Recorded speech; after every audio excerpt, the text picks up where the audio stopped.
तीन दामाद की सास पार्ट 2। अब तक आपने सुना कि कावेरी जी अपनी तीनों बेटियों ईशा, मोहिनी और सुहाना की शादी तीन घर जमाई लड़कों के साथ करवा देती है। उन्हें लगता है कि ये लड़के शायद घर का कामकाज संभाल लेंगे, लेकिन उनके तीनों घर जमाई बहुत आलसी थे। वो नौकरी भी नहीं करते थे और बाहर का काम भी नहीं। कावेरी जी ने अपनी बेटियों से कहा कि वो प्रेगनेंसी का बहाना बनाकर अपने पतियों को सबक सिखाए। अब सुनिए आगे। मम्मी, आपने जैसा कहा था हमने वैसा ही किया, लेकिन देखिए ना, विवेक का हाल तो वैसा का वैसा ही है। घर में ना सुबह का नाश्ता बनता है और ना खाना।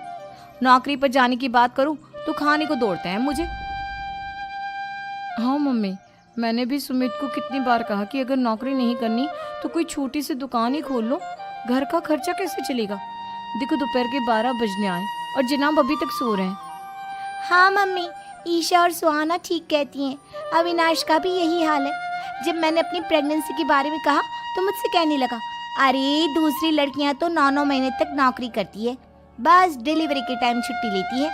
मोहिनी, तुम भी नौकरी करो। अब मुझे कहाँ नौकरी मिलेगी। मम्मी बताओ अब मैं क्या करूँ। हे भगवान, क्या सोचकर घर जमाई दामाद लाई थी मैं कि मेरी बेटियां मेरे पास रहेंगी और खुश रहेंगी, लेकिन इन आलसी दामादों ने तो हमारी जिंदगी को भी प्रॉब्लम में डाल दिया है।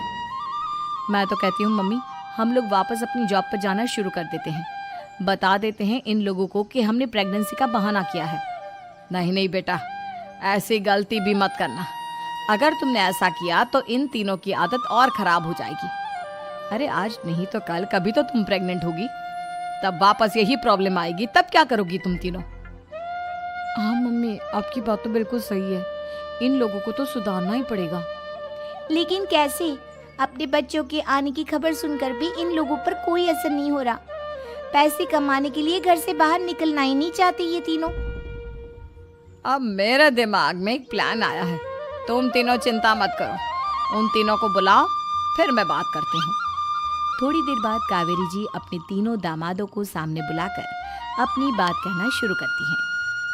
अविनाश, सुमित और विवेक, देखो बेटा, मैं ना तुम तीनों से बड़ा प्यार करती हूँ, इसीलिए तो तुम्हें घर जमाई बना कर रखा है मैंने।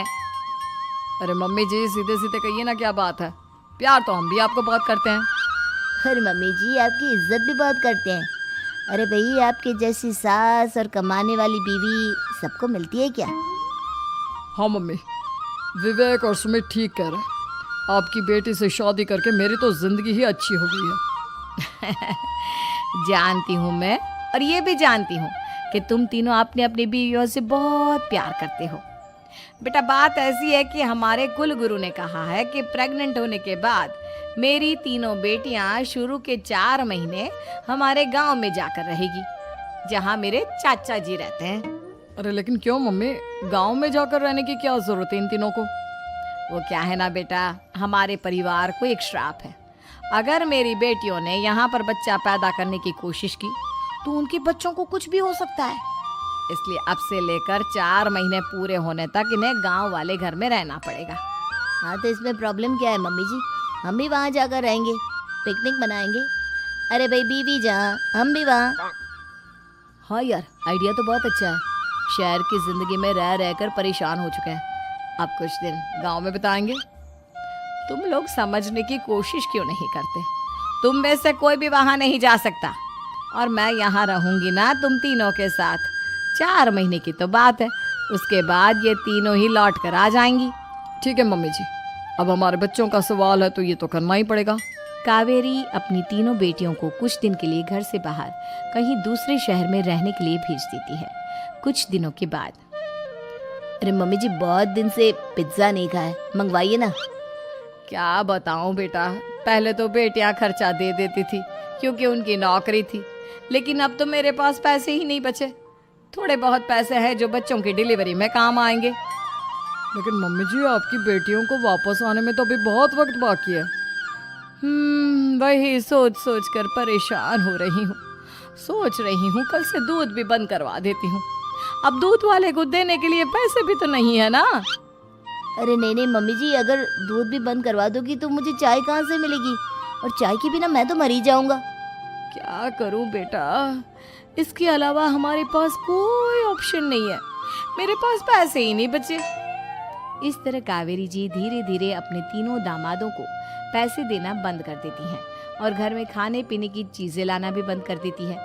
अब वो तीनों बुरी तरह से परेशान होने लगे थे और इसलिए एक दिन तीनों प्लान करके घर से बाहर निकलते हैं और बाजार में जाने के बाद यार अच्छा खाना खाए हुए कितने दिन हो गए, पता नहीं कब अच्छा खाना मिलेगा।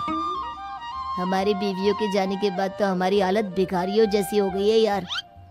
कुछ भी हो, मुझे तो आज पिज्जा खाना ही खाना है। जेब में 1 रुपया नहीं है और पिज्जा खाएगा, कहाँ से आएंगे पैसे? अरे देख वहाँ सामने बोर्ड पर क्या लिखा हुआ है, कंप्यूटर पर काम करने के लिए एक आदमी की आवश्यकता है। भाई मैं तो जा रहा हूँ, काम करूँगा और शाम तक पैसे लाकर आराम से पिज्जा खाऊंगा। जा जा, तुझे कोई काम नहीं देने वाला, हम तो घर जा रहे हैं। चल भाई सुमित और अविनाश वहाँ से चले जाते हैं और विवेक उस कंप्यूटर शॉप पर सारा दिन काम करके 5,000 रुपये कमा कर घर लौट कर आता है और अपने खाने के लिए अच्छी अच्छी चीज़ें भी लेकर आता है। ये देखकर विवेक और सुमित के दिल में भी कुछ पैसे कमाने की इच्छा जागती है। अरे सुबह सुबह कहाँ चल दिए तुम? मम्मी जी एक बहुत अच्छी जगह मिली है, कंप्यूटर पर काम करने के 5,000 मिले थे कल मुझे। अगर रोज काम करूँगा तो पूरे 40,000 की तनख्वाह। अरे वाह, ये तो बहुत अच्छी बात है दामाद जी, आपको जाना ही चाहिए। सुमित और अविनाश विवेक को इस तरह तरक्की करते देखकर परेशान हो जाते हैं और वो दोनों भी काम की तलाश में निकल पड़ते हैं। धीरे धीरे उन दोनों को भी काम मिल जाता है। अब कावेरी के तीनों दामाद छोटी मोटी नौकरी करके अच्छा पैसा कमाने लगे थे। एक दिन कावेरी उन्हें अपने पास बुलाती है।